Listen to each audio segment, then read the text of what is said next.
for the first semester of 2024. It is March, and I'm reporting to you live on the internet here in the North Carolina studio. Big shout out to all of my friendships and sponsors and endorsements at Roland Corporation and Proel and Tamburo Drums and Icon Microphones. Big shout out to NGO Radio Terra. Thank you so much for presenting these wonderful lessons for all ages at all levels right here on NGO Radio Terra's YouTube channel. Let's get into it. Today we're going to be talking about some essential grooves that you can use on your gigs, in your practice sessions, in your knowledge base, and also how to link them up and what their connections are. I think that's some of the most pertinent information, is how to combine all these things into a concept. Just like my mentor Barry Hart likes to say, it's not about how many hundreds of things that you can play, but how many hundreds of ways you can play one thing.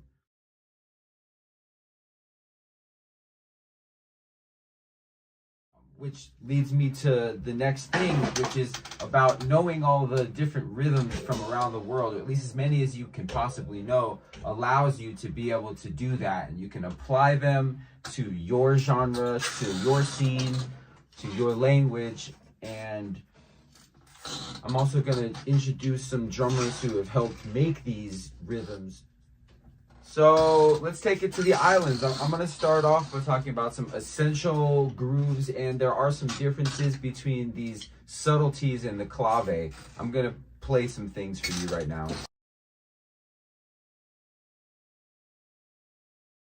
This right here is Zouk, and I'm going to demonstrate the difference between Zouk, Konpa, and Kizomba.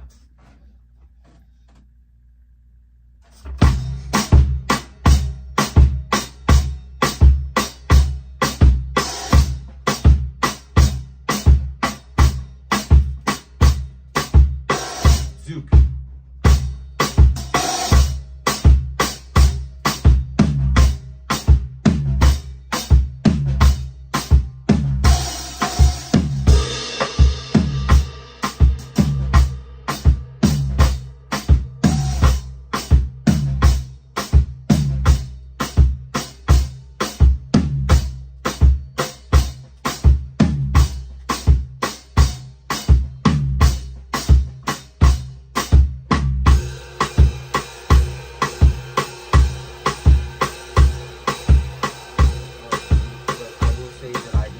The elements, which is the floor tom, the kick drum on all four beats, this clave,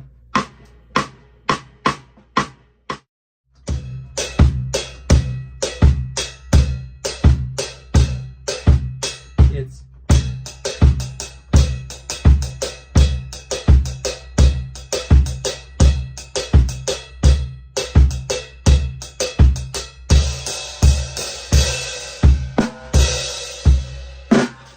okay. So Zouk is inherently a cousin of Konpa, so we can play them together. So let's play a Zouk groove on the hi-hat and then lead it into a Konpa groove on the cymbal, which is called the kale cymbal in Creole.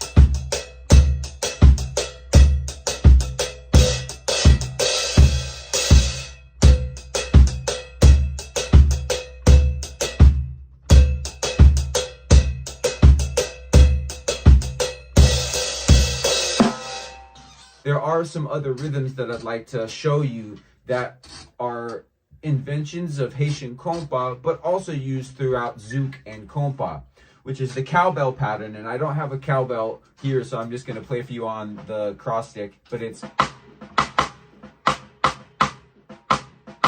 and it goes with the 4-tom part.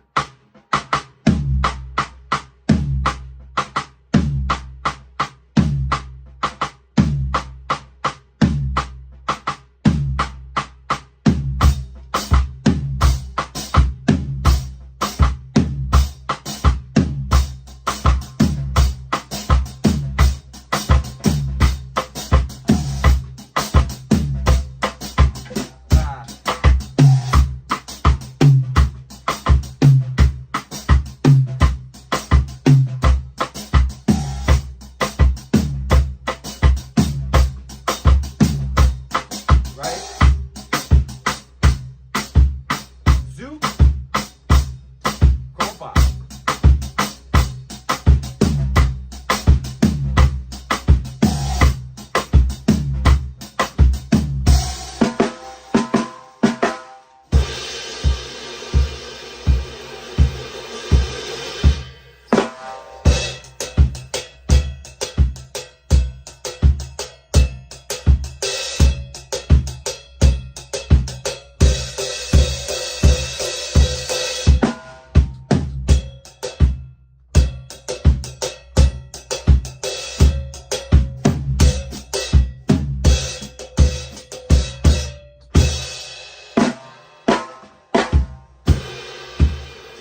Okay, so we're having a lot of fun here. Let me not get too carried away.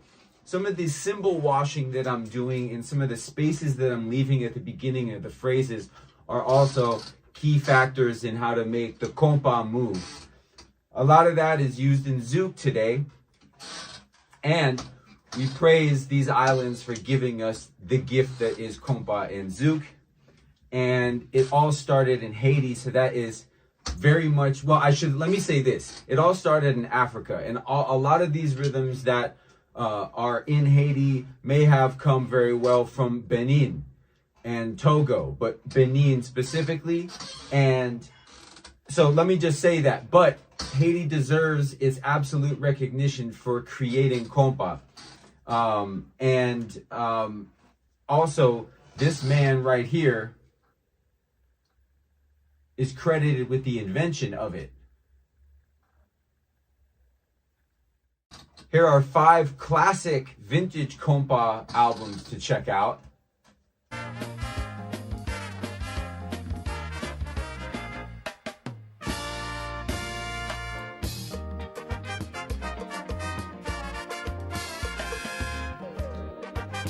Here's 3 new modern sounding Konpa records to check out.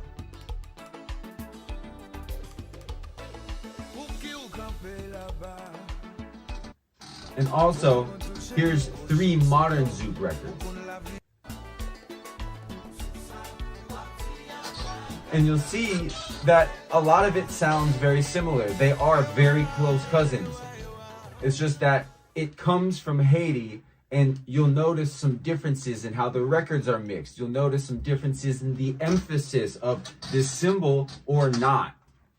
But we're going to speak specifically of Kizomba, which is very much of, to my knowledge, a Cabo Verdean and Portuguese style similar to Zouk and Konpa, with a slight difference in the clave, with instead of the Zouk clave being 3 beats, right?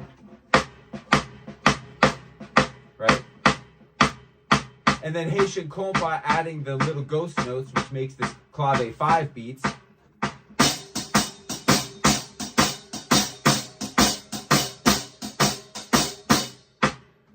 The Kizomba is just 2 beats. Now that's traditionally the way. Today, some Kizomba also has the Zouk clave, like that. But this is the general emphasis. The weight is put on those 2 beats. Same 4 in the floor pattern. With this.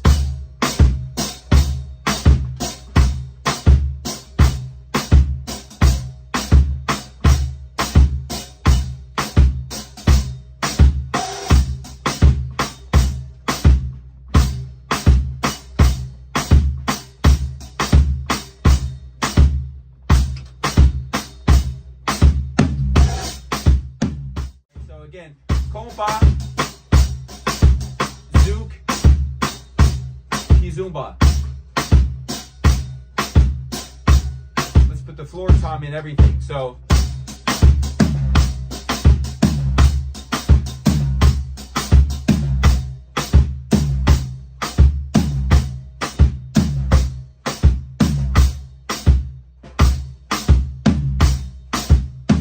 it's kind of hard to tell if I'm playing Zouk or Kizomba if I'm sticking it like that. But that's why the two are so easy to play with one another, and that's why you should just know the difference, but also know that you can merge them, and they're cousins. And the same people that like all three of these genres, Zouk, Konpa, and Kizomba, all like each other's music for the most part. Let's talk about how to merge that into some groove stuff. In the 70s, the Konpa bands played stuff like, and then went to a funk groove like this.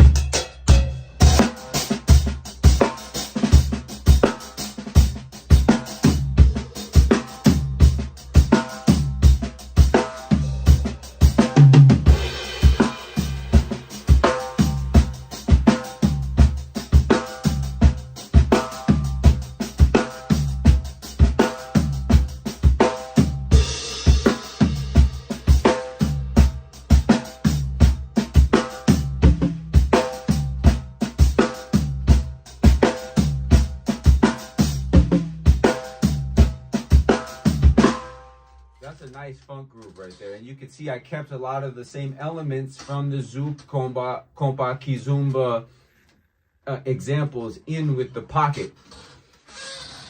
Let's not forget about the conga part, the tambu part. And that is the...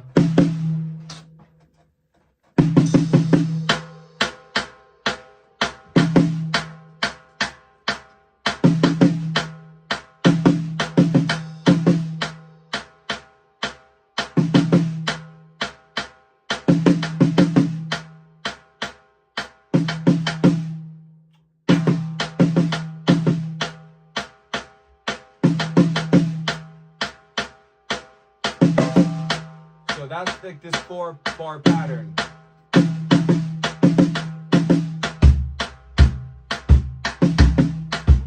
Right?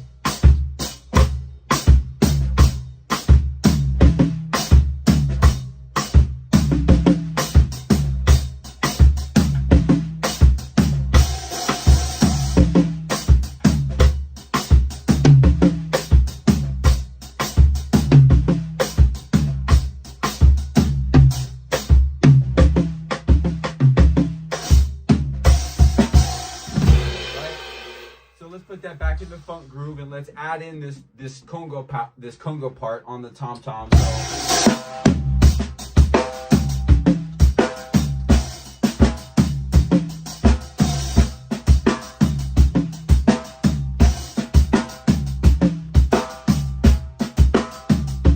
And let me say this: this is a hybrid funk and Konpa / Zouk groove right here. So this is very much a specific thing.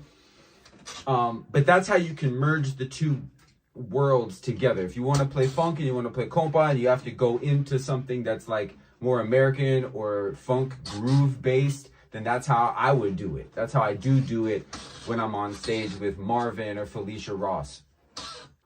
Real quick, before I move on, I wanted to talk about tempo. Tempo is very important when delineating what a genre is. A lot of people look at Kizomba as being specifically at 90 BPM. And when I've been in the studio with certain artists and we're making Kizomba and records or beats get presented that are not at that tempo, it can work, but oftentimes it doesn't feel like the genre if it's not at a certain tempo. Let's look at Konpa Love. Konpa Love generally could be in between, as slow as 80 BPM and be as fast as 89 BPM, almost getting into the Kizomba territory. But if I was a DJ or if I was a songwriter presenting a Konpa Love song, I would probably be keeping my BPMs in between 80 and 89.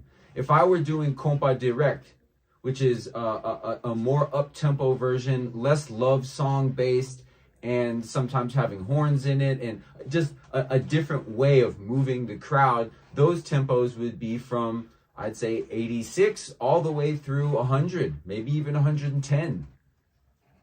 Let's talk about guyad, or some of the more intimate and slow dancing forms of Konpa. Those records can even be 75 to 81. And of course, there's no right way of doing things, but when we are paying homage and respect to other people's cultures and other people's rhythms and other people's customs when in the studio, it's important to notate these very important yet simple details. All right, another essential funk groove that I use all the time is James Brown's Blues and Pants. I use it in hip hop environments. I use it in funk environments. I use it in top 40 environments. I use it at jam sessions. I use it in jazz funk fusion scenarios. It's great. All right, and it's super simple. It's got ghost notes. It's got a really punchy one. It's pretty simple, but it's deceptively simple because of the ghost notes. So here we go. Blues and Pants. 1, 2, 1, 2, 3, 4.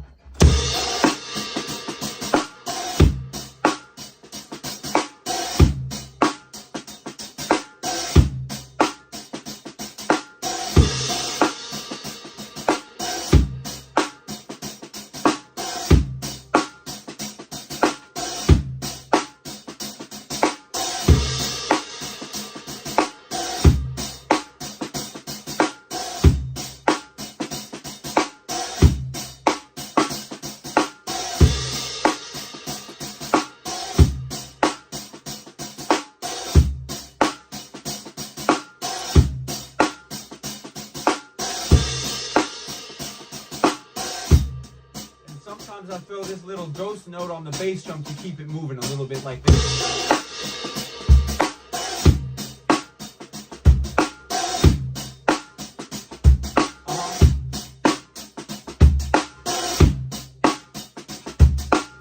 But make sure you step on that one really hard.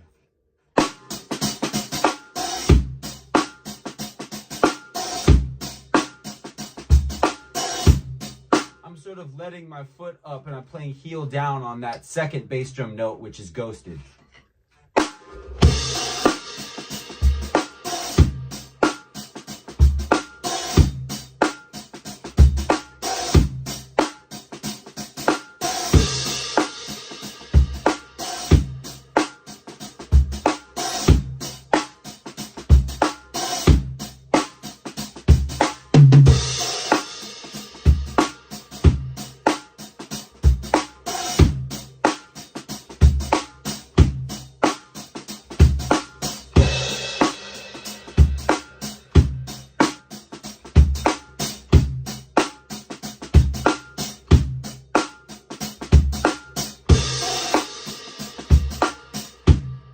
Funk is all about the repetition. It's all about playing the same thing over and over again, not because it's easy or not because we can't do other things, but because it's about being hypnotic. It's about hypnosis. It's about dancing. It's about undulation. It's about sensuality. It's about the dance. It's about the hips. It's about continuing and keeping that eternal groove going because it feels good. And that's a really, really cool groove. If we were to play it up tempo, it would sound kind of like a break beat, right? Like,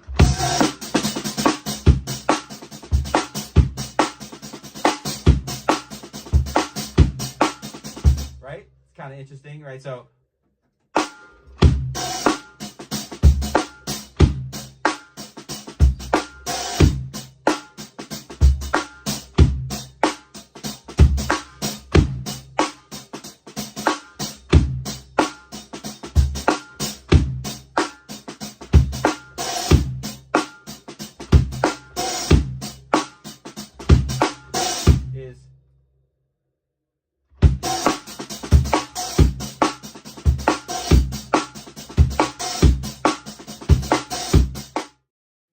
know how to merge back and forth between these worlds, you can really get the party started. So that's Blues and Pants by James Brown, interpreted by me, played in the 90 BPM region, and you can apply it to funk, top 40, hip hop scenarios, jam sessions, and if you can play it over and over and get it to feel good and get the ghost notes together, then I think that you get the party started. Real quick about ghost notes, it's all about creating a difference between the accented notes and the softer note. So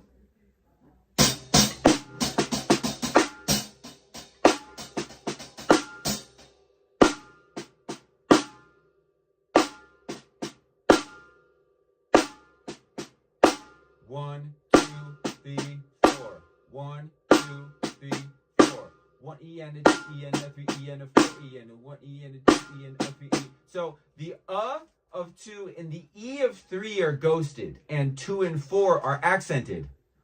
1 E and a 2 E and a 3 E and a 4 E and a 1 E and a 2 E and a 3 E and a 4 E and a 1 E and a 2 E and a 3 E and a 4 E and a 1 E and a 2 E and a 3 E and a 4 E.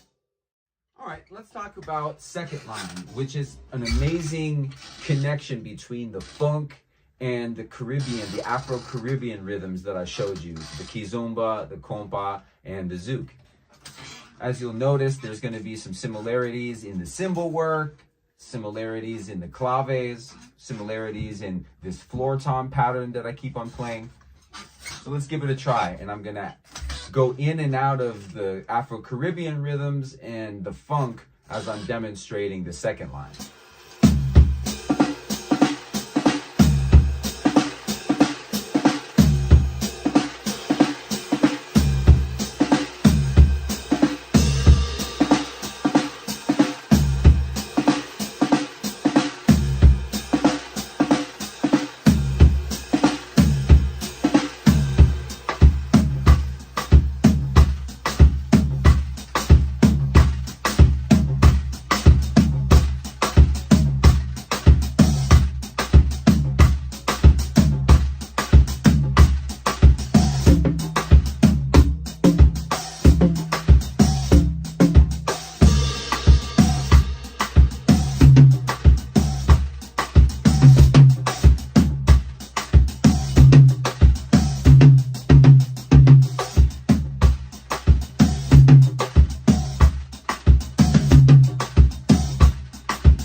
So, as you can see, this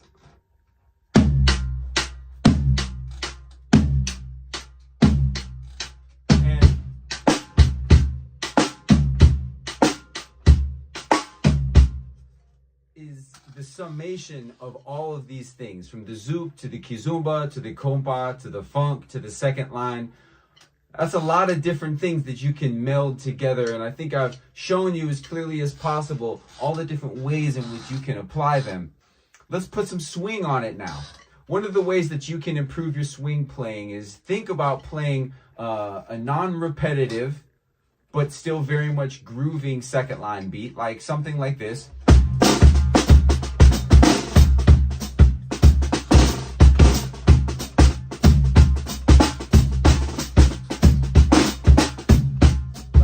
Something that's consistent but improvisationally open because you're not playing a repetitive groove over and over. And then play half of that, but put the ride cymbal in there now. So here we go.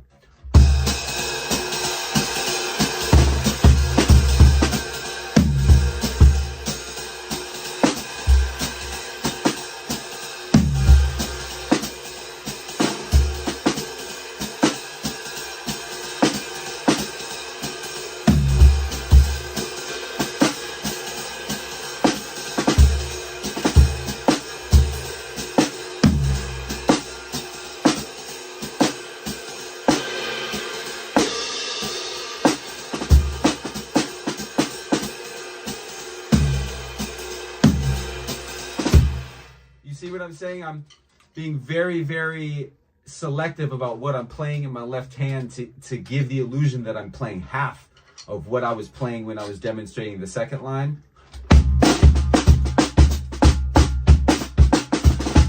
And that's a much better swing approach. And then you can go into the Konpa from the swing and the second line. So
So I hope that you can see the difference between all of these different grooves, and I hope that you can find a way to incorporate them into your professional life, into your practice life, into your listening life. Here's some really fantastic Kizomba records for you to check out, some of my favorites.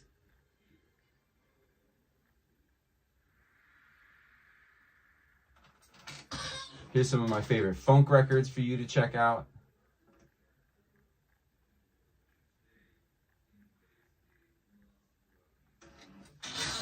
And these are some of my favorite drummers from James Brown and the New Orleans drummers. There's so many, but here's a couple of my favorite drummers from New Orleans. That concludes lesson number 4, Beat Essentials, covering swing, second line, Kizomba, Konpa, Zouk, and funk. The relationship between them all. It is all African, it's all Afro-Caribbean, and it's indigenous, it's Black American, and we salute. Bless up. See you next week. Thanks, NGO Radio Terra, Tamburo Drums, Icon Microphones, Proel, Roland Corporation.